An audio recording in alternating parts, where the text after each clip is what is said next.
This video is on the effect of multiple substituents on electrophilic aromatic substitution. So let's say we have meta-xylene and we submit it to nitration conditions.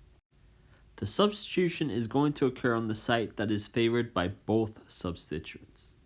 For example, in this case, we have methyl groups which are both ortho para directing, so these positions are favored. These two positions, where you have one methyl group para and one methyl group ortho, are exactly the same. Whilst this position here, where both methyl groups are ortho, is going to be sterically hindered and therefore less likely to have the reaction occur, meaning that this other compound right here is going to be the major product. In fact, as it is symmetrical, we only get one product from this reaction. So what about this ortho nitro-anisole? Where do we think bromination would occur? You may pause now.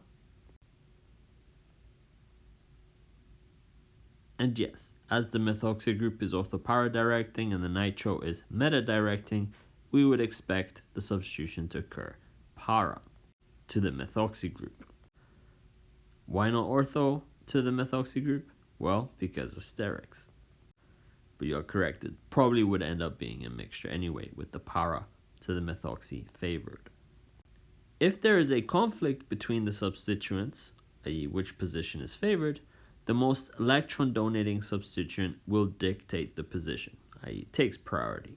So for example, in this meta-nitroanisole, we will still get substitution para to the methoxy group and ortho to the nitro, because the methoxy group is more electron donating than the nitro is electron withdrawing. Now you have a go.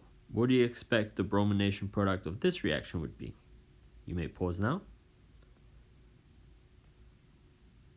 And here is the answer.